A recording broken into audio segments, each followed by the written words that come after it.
Welcome to episode 3 of The Culinary Citizen, a gastronomic guide to international relations. This is Sam Chappell-Sokol. And Kelsey Marr.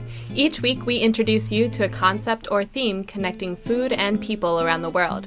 This week we'd like to welcome Adam Sudman, a food lover, world traveler, professional party planner, and creator of My Lucky Tummy, a pop-up food court in New York. Hi, Adam. Hey. Welcome to the program, Adam. Before we dive into all of that, let's share a bit about Adam's background. As we said, he's a former event planner and caterer from New York City with a love of travel. And when he recently moved upstate to Syracuse, he combined his passions for food, traveling, and parties, and started a pop-up food court called My Lucky Tummy back in May 2013. He completed a successful Kickstarter campaign to fund the project. He works with immigrants from countries such as Bhutan, Burma, Eritrea, Iraq. Since then, he's hosted 9 other pop-up food courts in Syracuse and will be hosting the 10th in January 2016. Does all of that sound about correct, Adam? This is all true information. All true. Excellent. Good. Got it right. Yeah. Woohoo! So, tell me what inspired you to start this project. Gosh, there's so many. Okay, so this is the problem when you think about something just constantly, and you live with it. So to sort of distill it down is a tricky task, but we essentially were looking to move upstate. We were having kids, looking for a place to live. Mm-hmm. Nothing was quite matching Brooklyn in its coolness, which is okay, actually. We can live without the coolness a little bit. It's a little too cool. But we were lost in Syracuse, visiting some family, lost on a bitter cold, snowy day, and stuck at a flashing red light, and waiting to cross. On one side was a family from, looked like Bangladesh, to my eyes. And then on the other side, a family that looked like they just arrived from Congo. And I just thought, what's going on here?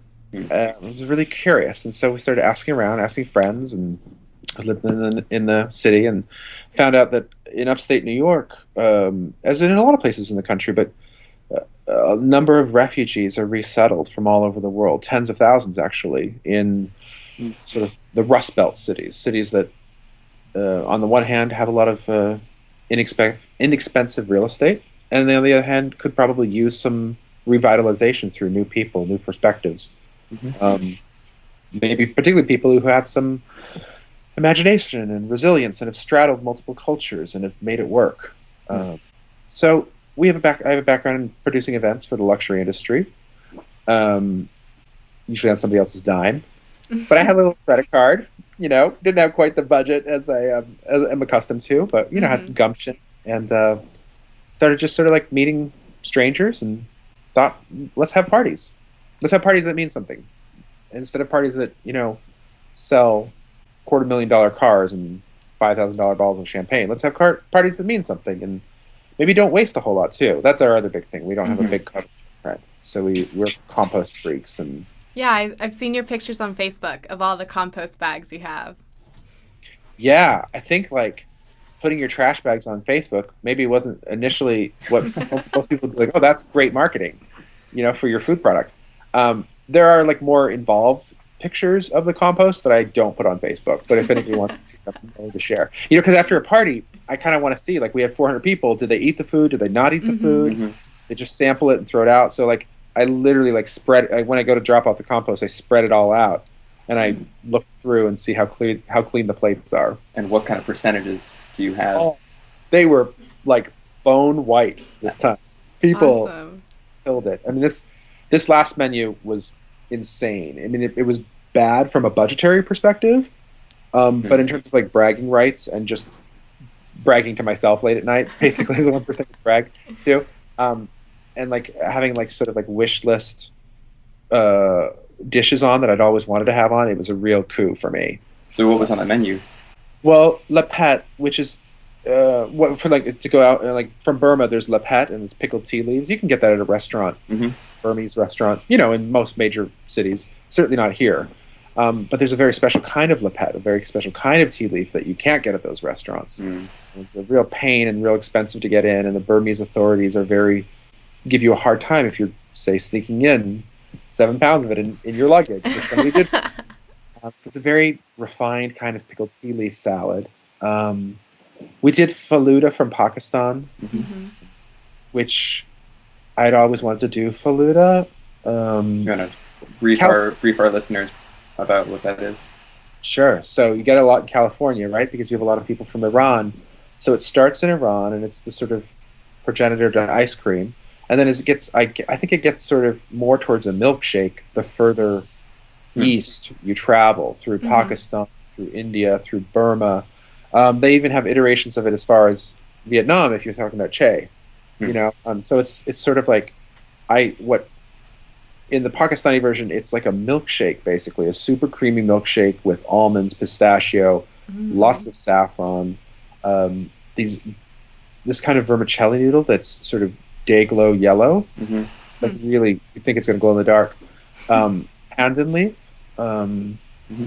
so aromatic and so gorgeous, and basil seeds, plus like just a car full of half and half, and homemade ice cream, and the rest. It was Oh man, quite, yeah, I quite was luxurious. I was looking at the most recent menu and it looked mostly vegetarian. I mean, there were a couple of fish components, Yeah, but sure. unlike previous ones, there was like a smoked duck breast in a previous one, and a couple of camel samosa from a Somali immigrant, I guess. Yeah. But I'm wondering if that was a budgetary comment, or was that a environmental comment, or was that just the way that the menu worked out?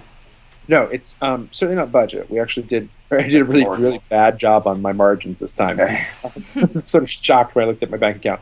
But I think it's strategic, but also environmental. Part of it is we do two big pop-ups a year, one in February, one in October. Hmm. Eating Mm-hmm. on local produce in February, not so much, right? But early October, we're still able to get quite a bit in the Right. region. So just take strategic, taking advantage of what we have, Hmm. right? And because there are initiatives outside of our city, or just outside of Syracuse and in the region, you probably know about them in Vermont and Maine. Mm-hmm. Refugees and immigrants and new Americans planting the things they know and love. So Right. now these Yeah. things are available. So that's cool. But also maybe sort of an ideological bent to it because most of the world does not maybe survive on burgers all day, every day. Right. Mm-hmm. If they did, we would be in much worse shape than we are. Hmm. Um, They would be too. yes, it was originally doing October was vegetarian mostly, but now I think I'm going to skew the whole thing vegetarian and do that whole Michael Pollan Hmm. like Mm-hmm. eat you do, be sort of strategic about it, and only eat something that's really divine, And if it's just filler, then don't don't use it as filler. Yeah. It's actually also taxed to the new theory behind Noma, the number now two restaurant in the world in Copenhagen. They announced that in their new iteration, I think it's like summertime is going to be only a vegetarian restaurant because that's what you can get. Whereas in the winter, when hunting and gathering is more prevalent in Copenhagen and the Denmark area, they will be adding some hunted meat to the menu. But why not just take advantage of what's the best in season? And as you say, in October you can get so many fresh vegetables. Exactly. We're not yet at the Noma level. Well, you're new. You're newer than Noma. Wow, they're jaw dropping what they do. But that sensibility, like we're doing a nihari Pakistani stew in January, February of next year, and that's lamb. So Mm-hmm. get to things when they're around. You know what I mean? Like we're trying to access things when they're still available, whether they're the freshest, and so we're playing around with something like when can we shoehorn that in there, or should we wait on it, and trying to realize that there's a seasonality to meat too when it's best. Speaking of which, can you talk a little bit about where you get your ingredients for the pop-up dinners? Sure. So originally, when I first moved here, I came with that sort of I'm from New York City, and that we'd have to go down there to get everything. So originally, what I would do is I would go down and just come back with just tons of groceries. As it turns out, because there is such a large, diverse community, a lot of grocers have popped up in the neighborhood that most people are resettled in, which is called sort of the north side of town. It's a really compact neighborhood. Mm. But because it's so compact and so diverse, you can hit in a way that I don't think you can in the other cities in New York. Certainly not New York City or Rochester or Buffalo. You can hit all these grocery stores, about 20 of them, Wow. all within like they're all about 3-minute drive from each other. Mm. It's very compact, so that's cool. You know, if somebody's out of something, you can get to another one pretty quickly. We actually made a The postcard of opposite that. of a food desert. Yeah, which is funny, funny in a not funny way, but I mean, a lot of the city is a food desert, Hmm. and I think this part of town, while it's struggling and run down in some ways, might actually scan as a food desert to somebody that doesn't know, because the storefronts don't necessarily sort of scream out to you. You know, Right. Right. you know, if you're not from that particular culture, you might not, you know, go to that store. You know, Mhm. though there is a lot of cross pollination. So, you know, when I'm working with somebody from South Sudan, we'll actually go to the Burmese store to pick up the greens that she needs because they so closely mimic what she had in the, you know, in the what they call what she call it, bushweeds. You know, is what she used to call it, but pretty close. You know. Cool. We talked about how it started. It started with a Kickstarter, right? Can you explain a little bit about that? Well, we had just, you know, a smatter. Like I said, the budgets are super small for these things, and so we just thought we'd beef it up a little bit for the first one, you know, to get some operating capital. And so it was my first time doing a Kickstarter campaign, and you know, luckily we just made it. We weren't yet living here, I don't think, when we first started the campaign. We just moved to the city, you know, literally days before we put on our first event. So we Wow. didn't yet really have a network. So it was a sort of odd thing of like looking to people that don't live here, my New York base, to fund something that wasn't happening in New York City, and we didn't yet have relationships on the ground. So it was a little quirky, and I wasn't sure we were going to make it, but it, you know, we came through. Yeah, and since then we have been okay. We've managed to fund the thing through fund the party through previous parties. You know, it just sort of feeds itself. Through ticket sales and that. Yeah, feeds ticket into the sales next fund, one. and then we've managed to, you know, spend some money on a website, and then that's about it. A little bit of equipment, You but do we any don't. advertising or any No, marketing? Besides we social actually media? had enough money to have like a larder yet. Our larder literally fits in like a shopping bag, you know. So it's the stuff. Like olive oil. It's Or like olive oil and, you know, saffron, and I think I have like about 2 gallons worth of cardamom, and then a lot of smattering of this, you know, masalas and stuff. So yeah. How did you articulate the mission to people during the Kickstarter?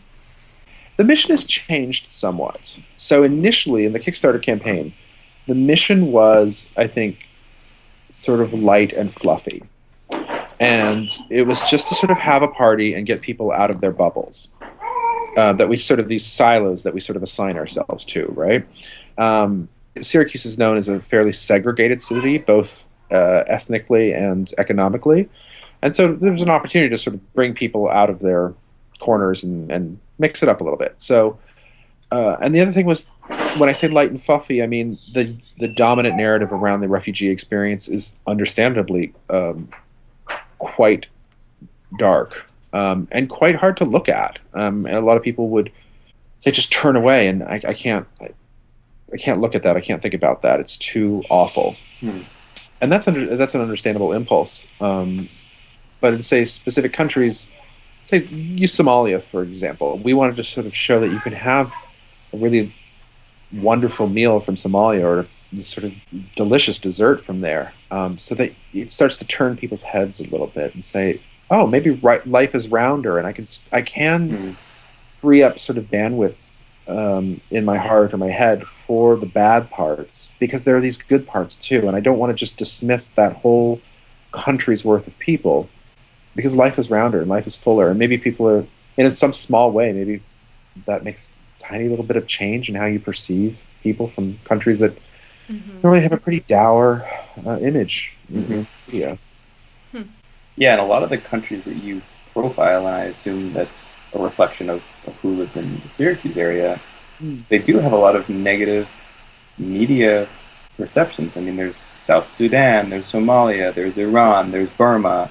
What do we hear about these countries but drought and, you know, the negative repercussions of religious discrimination or the Iran nuclear deal and like how that's going to be terrible for our country. This is what we hear about, and what I've heard you're doing is shifting on a very micro scale, but that's where it needs to start, shifting perceptions and perspective.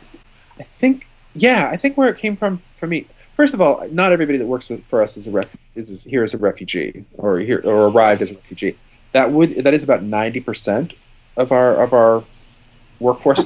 Just because those are necessarily going to be cuisines that you're not exposed to, it's going to be something new, and there's just a talent base, that we thought we'd access. But I think by design, I wanted to sort of build in that 10% of people that are here as students or who are, say, like a chef who's Mohawk, really from here, just because I didn't want to sort of fetishize the refugee experience, and I didn't want to further isolate people. It's not the other versus us as much. And exactly. In this pop-up, I haven't been, but I can think about if you're a guest, you're looking at the chefs behind the table, it's already easy to fetishize or make the other a chef because they're the ones behind the counter.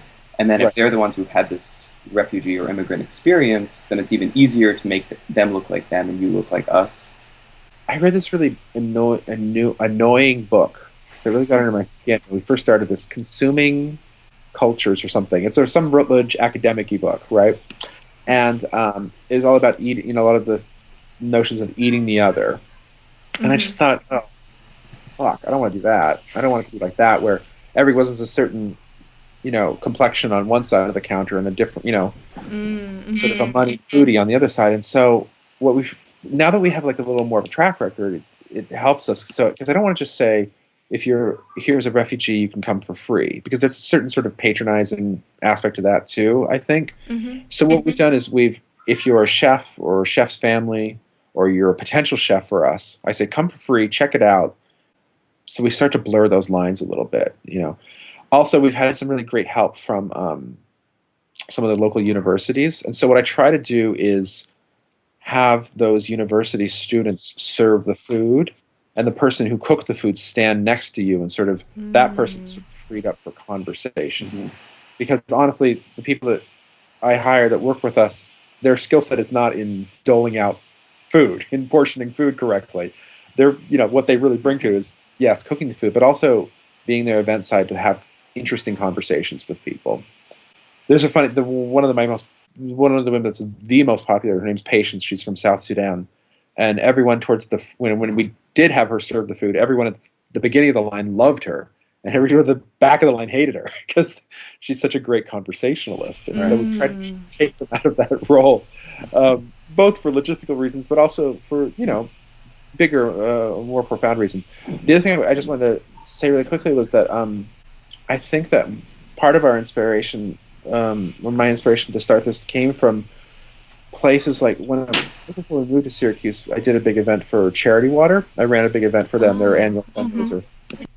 2,500 people, cocktail party, and their whole thing is bringing potable water to the 1 out of 6 people that don't currently have it.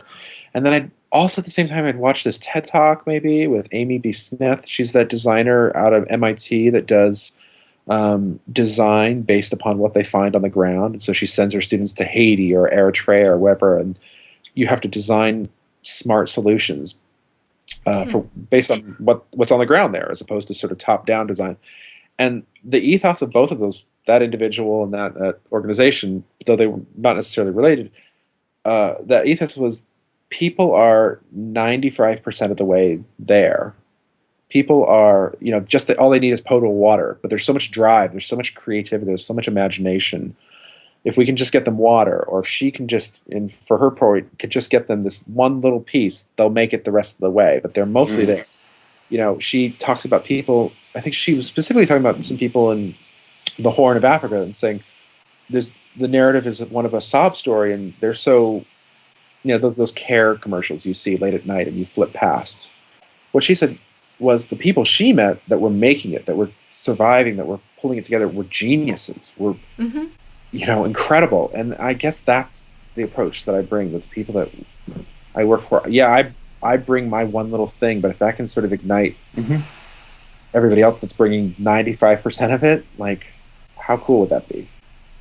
Was that rambling? Sorry. No, no, No. that's a very thoughtful way to look at it. I'm curious because we spoke last year around this time, so you had one less year of this work, and Yeah. or like yeah, and I'm wondering, at that point, some of your chefs were a little shy. Some of them didn't want to talk about their own pasts, and also there were some translation issues. Have you overcome those in different ways? How have your chefs become a little bit more interested in speaking? And if you were a fly on the wall, what sort of conversations, what sort of questions are the general public asking these chefs? Is it about the food?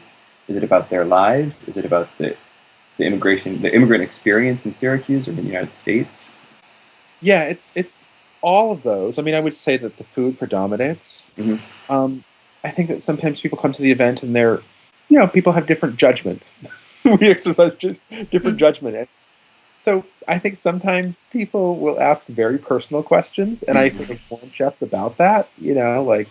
Just be prepared for this. You all probably had this at some point with people, but you're not on display. So if somebody's like a jerk or something, like I don't think people are jerks, but most people are perfectly polite. But once in a while, somebody will push a little too much or ask something a little too personal. So we've gotten some help with some translators. Generally, the people that have come out of the woodwork now have you hear the small people. Can you hear them? Yeah. Mm-hmm. Maybe now we put these postcards around town to try to drum up talent. So I think people are sort of self-selecting to some extent. Postcards don't actually say you need to speak English. We actually say on our website it's not really a prerequisite, but I think probably people end up self-selecting, and those are the people that come to me, or people that know that they cook something really great, or they can cook for a large number of people. They're comfortable with that. Then they so the people that are coming to me, rather than it's less about me ranking strangers on the street.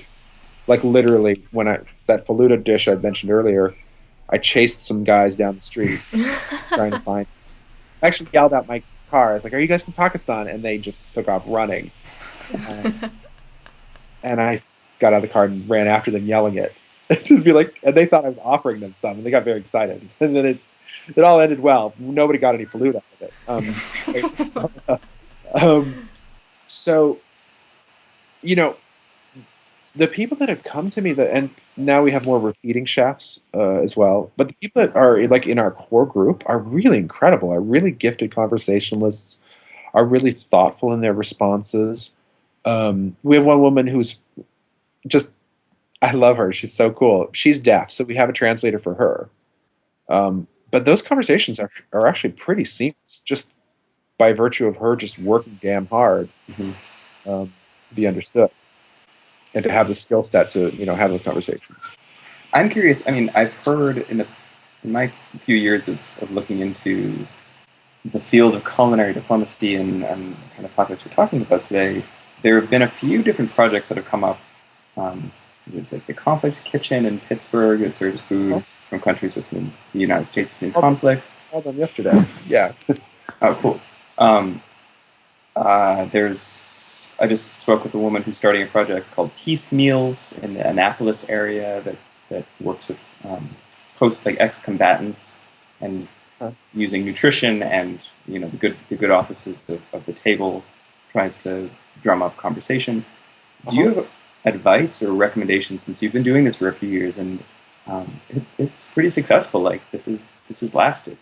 Do you have recommendations for others who've either been doing this or want to get into it, are flirting with the idea of setting up their own pop-up food court or conflict kitchen type of situation in their own community? Because each, the Syracuse community is unique. I'm from Burlington. We have our own unique community. I live in San Francisco, very different community. What would you advise, both practically, like get another credit card, and also Get a credit card. Yeah, be rich. No, I'm joking. Well, the first thing I'd advise is if anybody likes our model, or to email me at info@myluckytummy.com or call me. My number's on the website, because I love talking to people about doing this. I mean, there's a lot of mistakes, expensive, dumb maybe mistakes that I made along the way. But that said, I've 15 years in running and producing events, and I still made a ton of mistakes getting this thing off the ground. So Yeah, if anybody's thinking about it, reach out.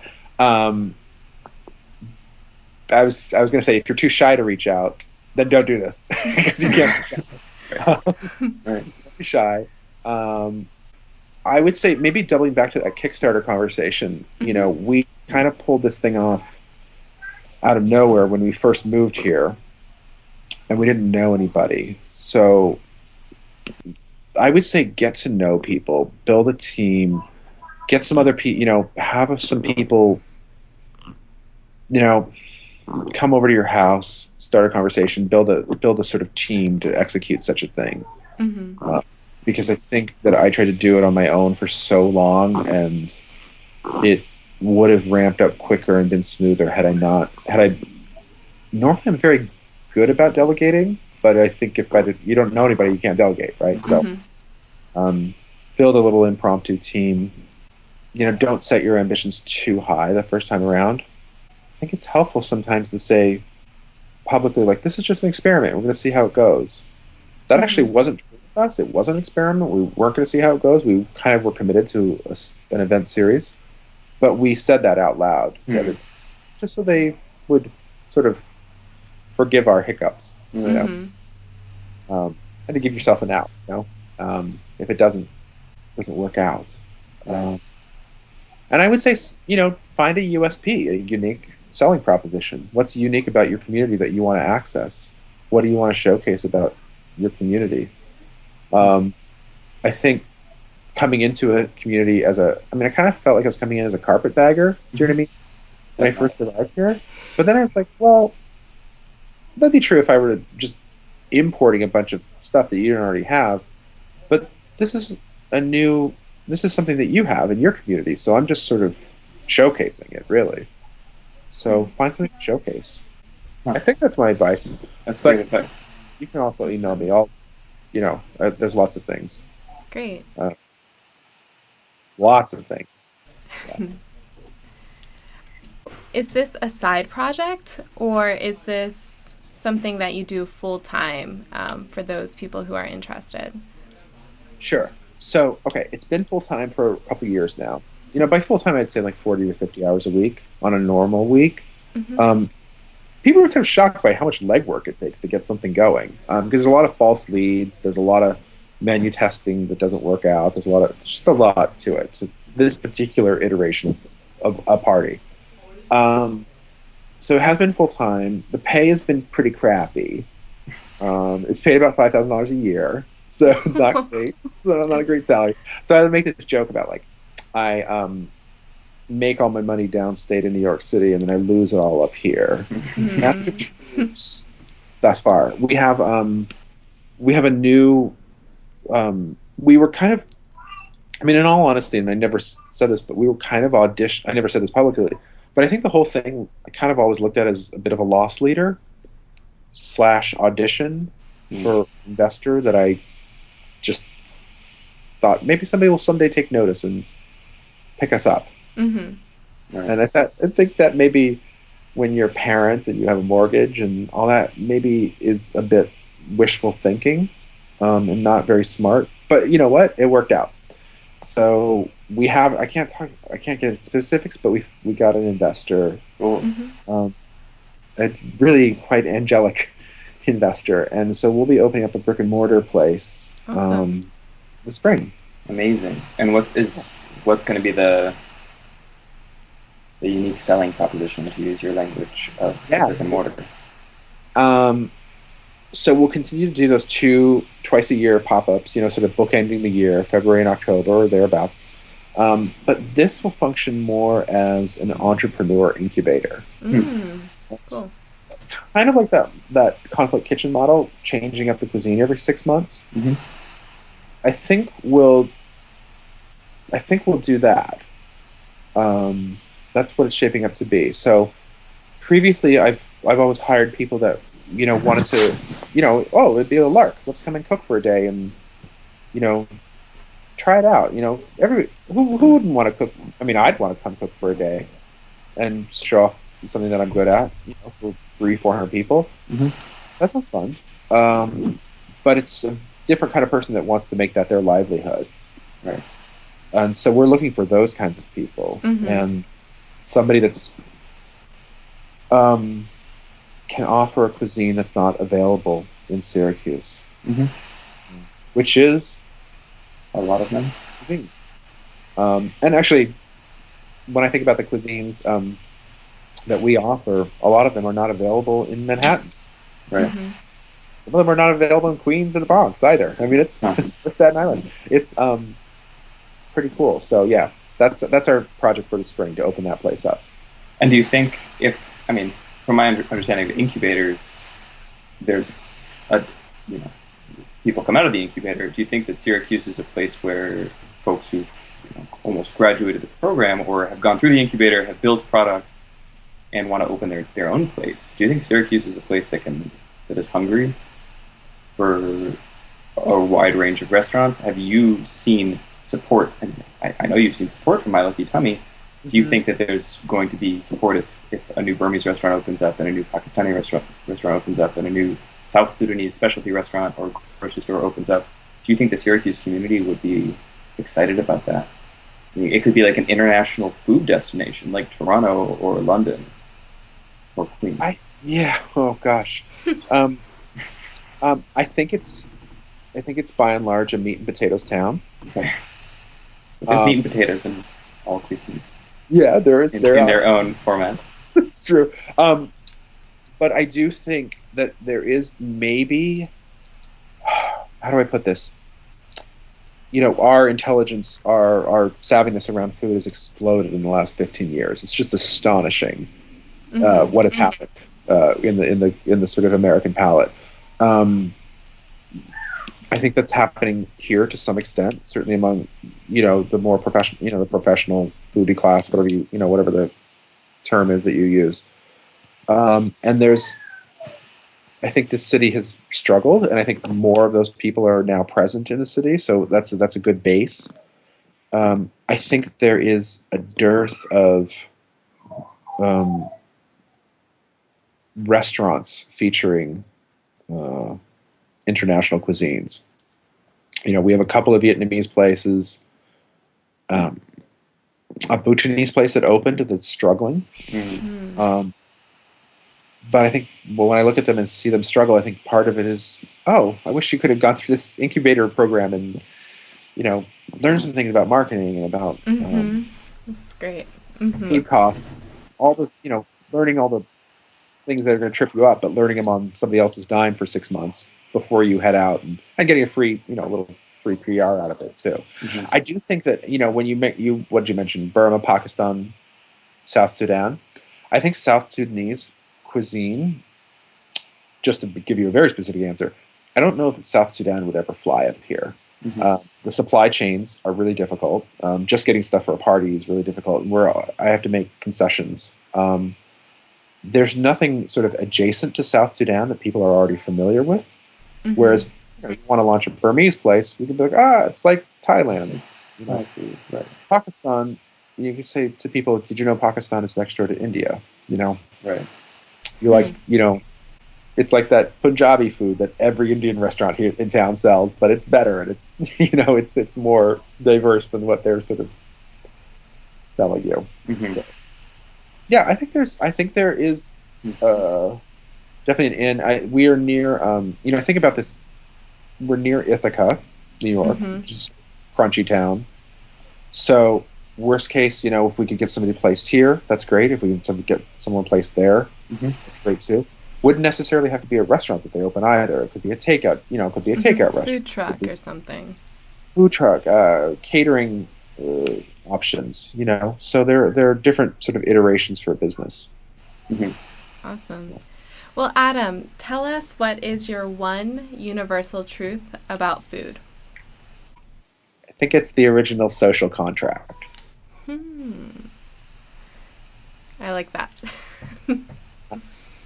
How both parties can show trust and affection and curiosity. And that's exactly what you're putting on display at My Lucky Tummy and your future endeavors. We're trying. Cool. Well, thank you so much. It's been really great to hear at a quite exciting time, it sounds like, in your growth and evolution of this project. Yeah. And in your personal life, you recently had a baby, and we've been able to hear some child sounds, some small people sounds. Yeah. So congrats on that too. Apologize. It's usually more deafening, but it's very, very calm sounding in the background. Well, Adam, thank you so much for your time. I look forward to coming out to Syracuse someday. Awesome. Seeing us in person. Awesome. Thanks to both of you. Thanks. Take it easy. Bye. Bye. Thanks for listening today. You can follow Adam's projects on Facebook at My Lucky Tummy or on Twitter at My Lucky Tummy. Until next time.